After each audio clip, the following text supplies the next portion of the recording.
말씀 보시겠습니다. 어제 요한일서 1장에서 그리스도인은 빛 대신 예수 그리스도와 사귐이 있다. 그래서 예수 그리스도의 피로 우리의 모든 죄가 깨끗해졌다. 이렇게 말씀을 하십니다. 오늘 2장에서는 계속해서 너희는 주 안에 거하라. 이렇게 말씀을 하십니다. 명령을 하시는 거죠. 그래서 사귐이 있는 자는 예수 그리스도 안에 거하는 자이다. 이렇게 말씀을 하십니다. 1절에서 보면 사도 요한이 이 편지를 쓴 이유에 대해서 정확하게 이야기를 하고 있습니다. 너희로 죄를 범죄하지 않게 하려 함이고, 하나님께서 원하시는 것은 너희가 죄를 범하지 않는 것입니다. 라고 이야기합니다. 또한 우리가 죄 짓는 거, 이런 부분들을 하나님께서 원하지 않으시니까 합리화하고 정당할 수 없습니다. 그럼에도 불구하고 우리는 늘 죄를 짓습니다. 이 죄의 굴레에서 벗어날 수가 없습니다. 그때마다 우리에게 대언자가 있다고 말씀하십니다. 그분이 바로 의로우신 예수 그리스도. 그래서 대언자라는 것은 변호사를 말합니다. 사단은 늘 우리를 참수합니다. 너희는 죄를 지었다. 그래서 멸망할 것이다. 죽을 것이다. 이렇게 계속해서 참수하는 자인데 예수 그리스도께서 그렇지 않다. 그렇지 않다. 내가 이들을 내 피로 씻었고 깨끗하게 값을 주고 샀다. 이렇게 말씀하시면서 변호하고 계속해서 대언하는 역할들을 해주신다고 말씀하십니다. 그래서 용서의 길을 열어주셨습니다. 그것을 오늘 성경에서는 화목제물이다. 또한 속죄제물이다. 라고 말씀을 하십니다. 화목제물은 구약에서 원수된 관계. 그러니까 우리가 죄를 지으면 하나님과 우리가 원수가 됩니다. 이 관계를 화목하게 하는 제물로 드려진 예수 그리스도를 의미합니다. 지금 개혁성경에서는 화목제물로 표현했는데 더 구체적으로 이야기하면 속죄제물이라는 단어를 쓰는 게 훨씬 더 어울립니다. 그래서 우리의 죄를 깨끗하게 용서해 주시기 위해서 예수 그리스도께서 대신 속죄제물로 드려졌다라는 의미입니다. 그래서 이걸 통해서 하나님께서는 우리의 죄를 용서해 주십니다.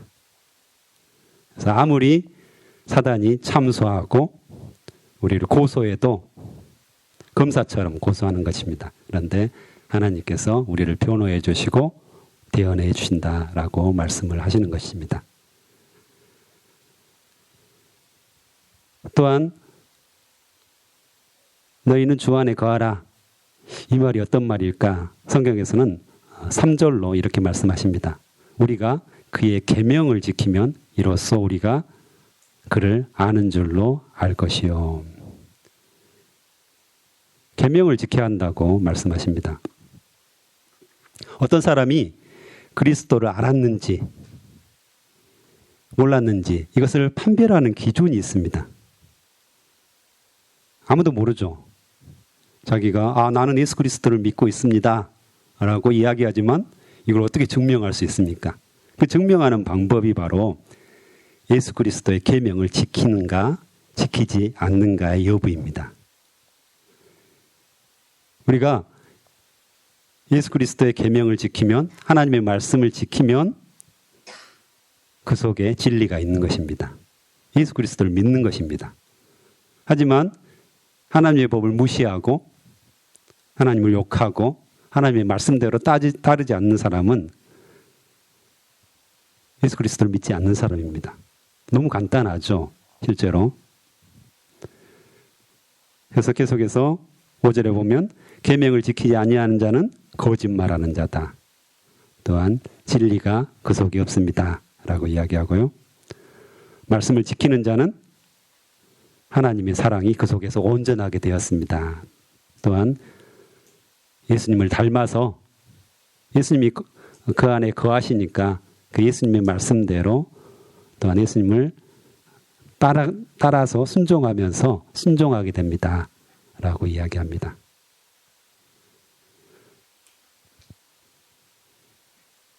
예수님께서 우리 안에 사시면 그가 행하시는 대로 우리도 행해야 합니다.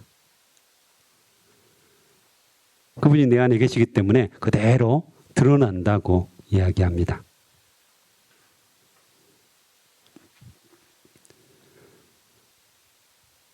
그렇다면 이 계명이 무엇입니까?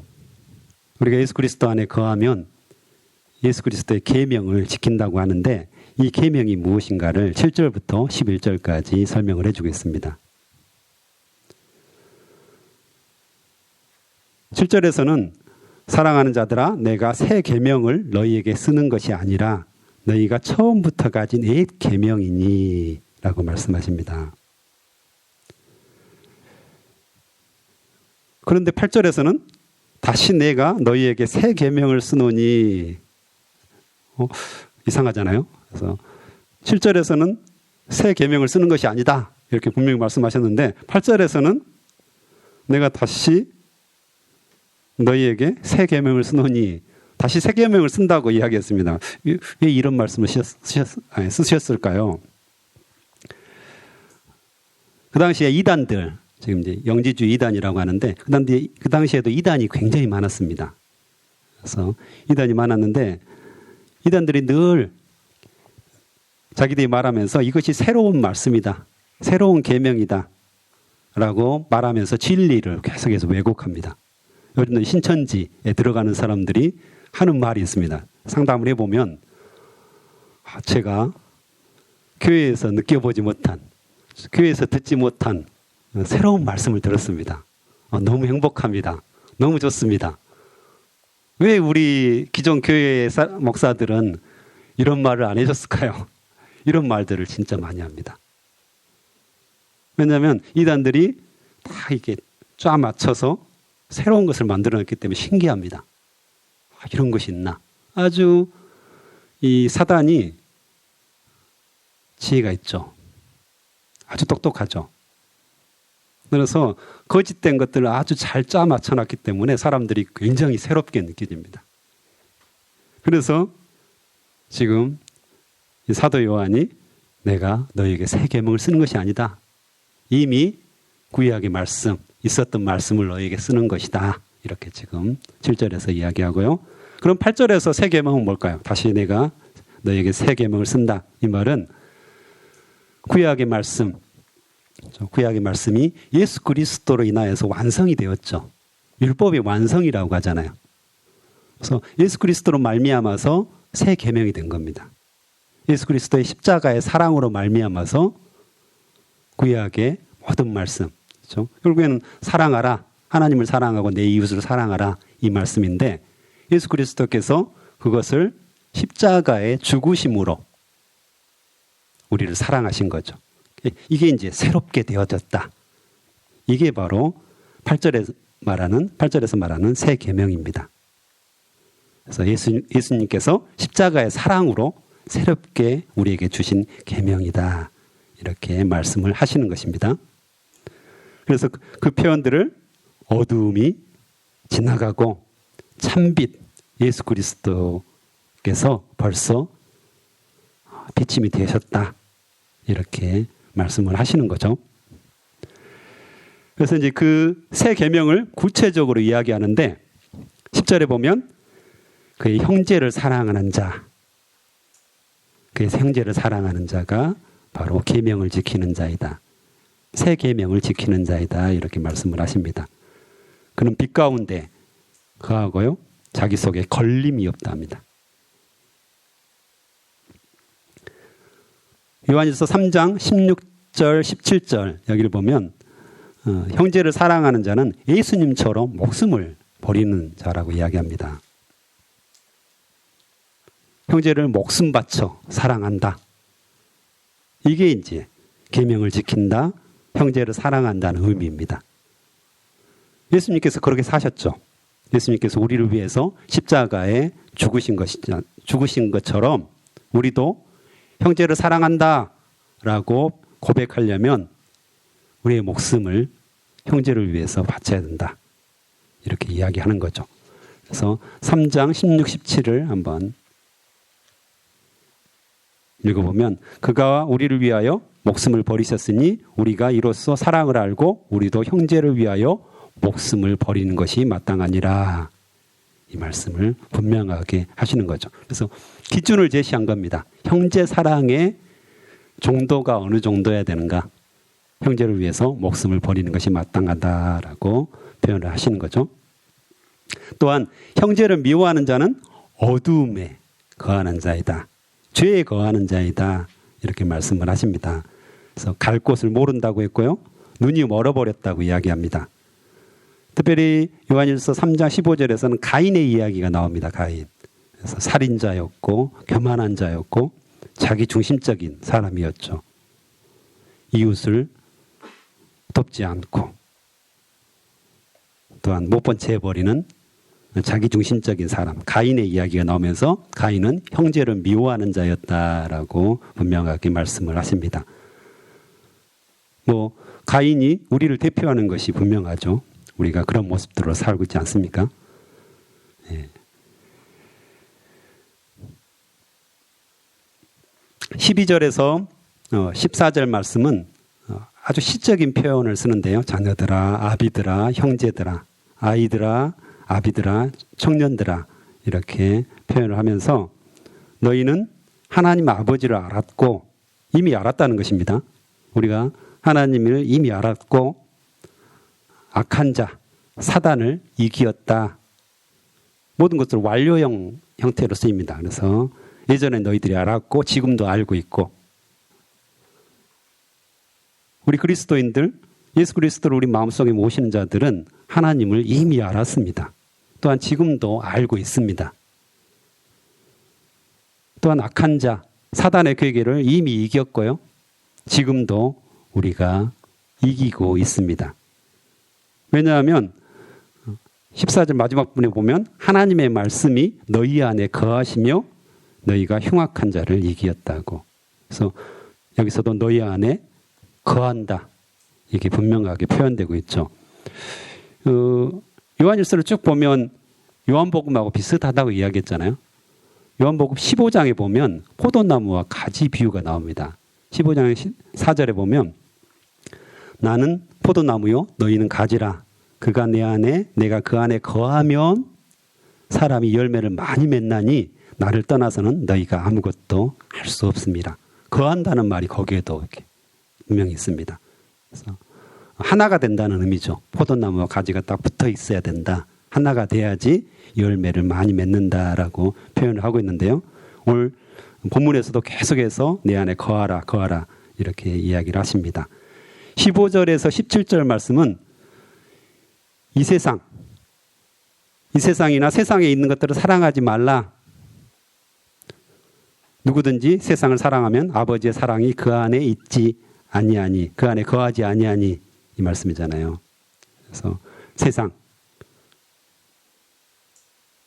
세상을 사랑하는 사람은 세상에 거하는 거죠. 세상에 거하고 그 안에 계속해서 매몰되어 사는 사람을 의미하는데 그 사람이 바로 육신의 정욕, 안목의 정욕, 이생의 자랑 이것들을 계속해서 추구하는 사람이라고 말을 합니다. 그래서 육신의 정욕 같은 경우는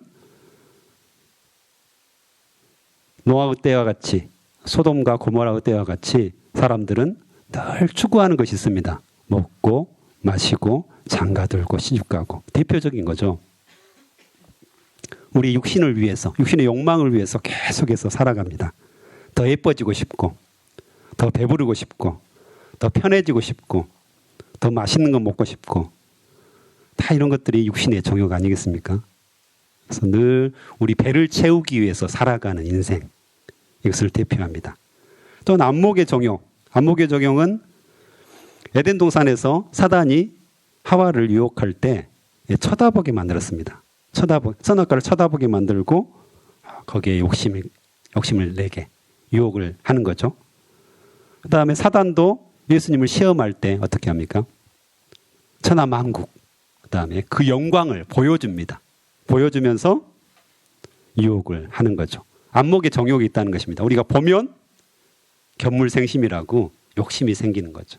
그래서 늘 세상의 것들을 계속해서 보면 보고 또 보면 욕심이 생기고 정욕이 생기는 것입니다. 또한 이생의 자랑은 우리 생활에서의 자랑, 이 의미인데 다른 말로 하면 돈 자랑, 힘 자랑 이런 것들을 의미합니다. 늘 자랑하고 싶습니다. 이것들이 우리 인생의 전부라고 이야기합니다. 먹고 마시고 장가들고 시집가고 이것을 벗어나기가 참 어렵다는 것입니다. 왜냐하면 우리가 세상에 거하면 우리가 세상에 거하는 것들을 계속해서 그대로 따라가면 이렇게 사는 것입니다. 하지만 우리는 분명하게 속한 곳이 있습니다. 예수 그리스도 안에 거하고 있다는 것을 우리가 명심하고 그 말씀대로 따라가야 된다고 성경은 분명하게 이야기하는 것입니다. 예수 그리스도께 거하지 않는 자, 그를 적그리스도라고 합니다. 하나님을 배반한 자죠. 18절부터 적그리스도 이야기가 나오는데요. 19절에 보면 그들이 우리에게서 나갔으나 우리에게 속하지 아니하였나니. 그렇죠? 예전에는 우리에게 속해 있었지만 지금은 나간 자들이라고 말씀을 하십니다. 속하지 아니하였다고 이야기합니다. 그래서 어둠을 좋아합니다. 하나님은 빛이시기 때문에 이 적그리스도는 어둠을 좋아하고요. 그 다음에 특별히 거짓말하는 자라 말씀을 하십니다. 21절 마지막 부분 보면 또 모든 거짓은 진리에서 나지 않기 때문이라. 22절 계속 보면요. 거짓말하는 자 누구냐?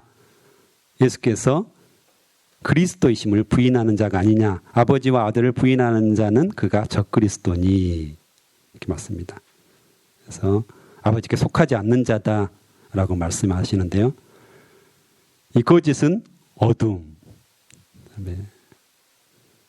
요즘 신천지가 계속해서 거짓을 이야기하잖아요. 그게 바로 어찌 보면 적그리스도의 모습이죠.